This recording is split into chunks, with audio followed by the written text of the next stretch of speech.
What is up, my ducks and drakes? Welcome to the Crowded Lake, and today we are reading Chapter 4 of The Awful Battle of the Pekes and What's Possible by me. If you'd like to recommend a fic, whether it be written by you or by someone else, you could do so with the link in the description below. It could be from any fanfiction site, not just Wattpad, that's just the name of the show. If you'd like to read this fic along with me talking it, you could do so on Wattpad, AO3, or fanfiction.net using the links in the description. With that being said, here's Chapter 4, Macavity. Lightning flashed. He felt everyone around him begin to tense and panic. Some ran off, most crowded with other cats. He felt Skimble get down from his pedestal. If he had the time to think, Monk surely would have felt sorry that his amazing number was ruined by this intervention. Victoria came running for Munkustrap, with him gladly letting her hide behind him, slipping between his legs. He was glad his peers felt safe with him, but he was just so scared he couldn't live up to the expectations, especially with his own brother being the threat. Macavity finally fully revealed himself, Monk responding with his paws in the air, hissing to establish his dominance. Not that dominance was anything to a cat like this. Everyone got down to the ground, the elders covering the kits when the next bolt of lightning flashed. Demeter perked up. Macavity!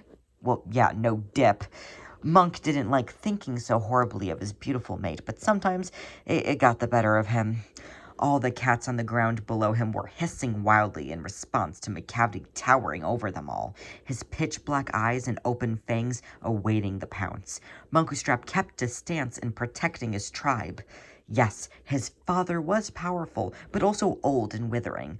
He couldn't do much just on his own. Just then, Macavity stretched up his arms, dazing the entire tribe just long enough for his henchmen to swoop in and rope up old Deuteronomy. No matter how strong any cat was, nothing natural can defeat magic. Macavity pushed them forward to leave, keeping everyone entranced just long enough to see old Dude off, breaking the spell. Munkustrap immediately pounced toward Macavity in an attempt to save his father, but it was too late. His father was down the road. He kept thinking that he had a chance, though. He could keep running after them. He turned to see his beloved Demeter starting to sing about Macavity, and figured she'd be okay enough to stay while he went off to save his dad. So Munkustrap kept running, keeping a spark within him at the thought of touching his dad's fur again. His legs were made for missions like this. He felt his dad get closer and closer. Finally, he reached them. Munkustrap stretched out a shaky paw to let old Doot know he was there, but his hand went through, waving the image. It's one of Macavity's illusions that faded with distance. He must have been back at the junkyard with the rest of the tribe still, and he left them alone with him? Not his dad, no. He must have still been taken away in another direction, but Macavity. He raced back in the direction of the tribe. It's not just his dad, it's his whole tribe. Why did he assume things would be all right if he left? Going without old Doot? That's manageable when Monk is around, but the only one left there is Alonzo, third in command. Monk leapt towards Demeter as she stopped singing, immediately taking a protective hand on her. Monk moved to the middle of the two queens and caught Macavity in the corner of the junkyard. Monk once again hissing at him. Everyone continued to stare at Macavity from the upper left of the junkyard until one of the kits meowed. Old Doot was ushered back in by Macavity's henchmen. The younger kits and one or two of the older ones were all up on him, but Demeter stayed back, hissing and shrieking at him. She ran over, scaring the kittens off of him. She ran again towards her lover, hoping he got the picture, but this just left Monk confused and hurt. His dad was back. He wanted nothing more than to embrace himself, but his love for his partner was stronger. She was panicking.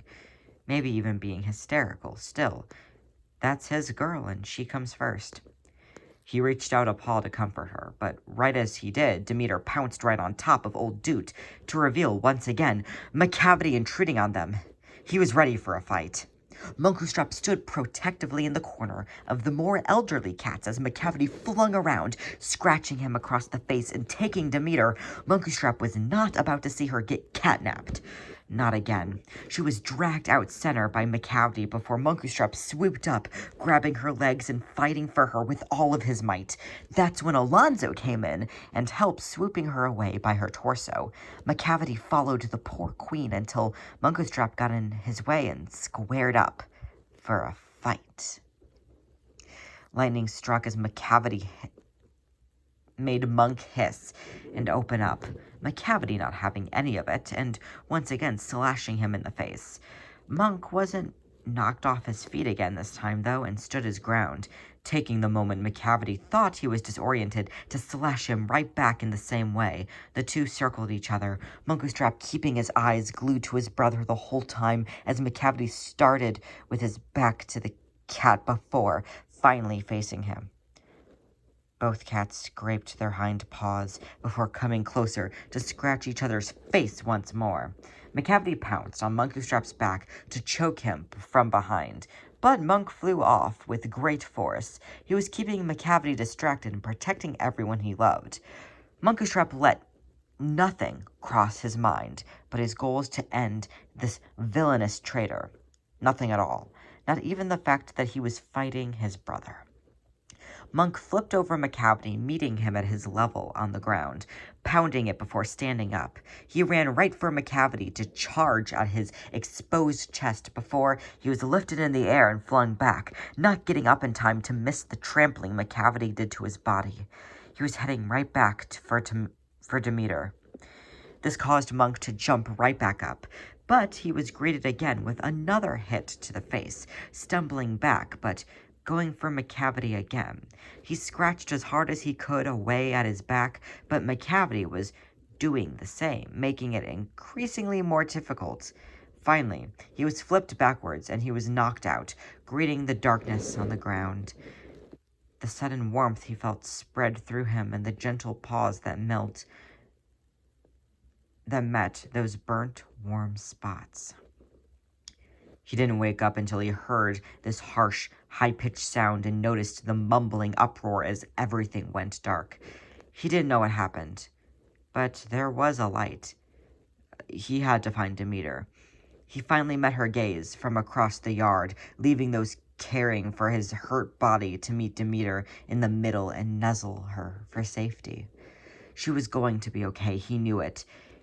He would let nothing happen to the queen he loved most. Macavity's not there. Well, no dip. Y'all just sang about his magic and then was supposed to be surprised when he dipped after turning out the lights?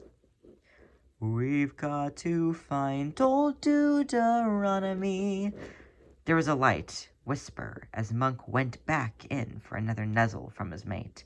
Sure, his dad was gone, but he had Demeter, and that was enough for the time being.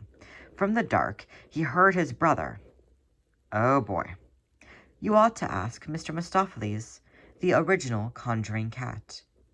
There can be no doubt about that. Monk let a nose exhale leave him in place of laughter. Why was Tugger using right now to simp for his boyfriend? Was he really that devastated about his father leaving that he'd ignore it and focus on his boyfriend? Maybe he's in denial? Please listen to me, and don't scoff, for his inventions are of his own bats. There's no such cat in the metropolis. He holds all the patent monopolies for performing surprising illusions and creating eccentric confusions. Munkustrap backed up and took Demeter to their perch over where old Deuteronomy used to be. Was Tugger trying to do what he thought he was going to do? Have Misto magic back his father? He hasn't seen much of the Tuxedo Cat as of late, but last time he did, the poor thing could barely control his lightning. Conjuring someone just seemed too far for him. That's when Misto lowered from the ceiling and lit up the junkyard, no longer dark from the surge Macavity caused, using his lightning to relight the dead areas. This cat had it more under control than he thought. He watched Misto go to town before spinning around the entire area and revealing his father. Monk sat in shock as his brothers sang to their now-returned father about his amazing boyfriend. I don't think many in the tribe knew that they were dating, but this might be the end to the secret. Tugger was making it far too obvious. Once he realized the rest of the tribe was starting to circle his father, Monk joined in, barely waiting long enough for the rest of the cats to scatter before going in and holding his father. He was glad that Misto was grabbing so much of his attention because he wanted to keep his eyes squeezed to prevent himself from crying. Monk let out the rest of the night slipping by. There was stuff going on with Grisabella, but he didn't need to stay alert. She was quickly sent off to the heavy-side layer before the night ended. Monk was proud of his kit, Jemima, for being the first of the tribe to recognize Grisabella.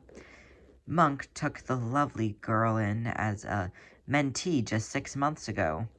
She is strong and has a moral compass of the everlasting, so it only made sense that Monk stopped mentoring her, and she go work under the compassionate and intelligent Jenny Anydots and her medical den.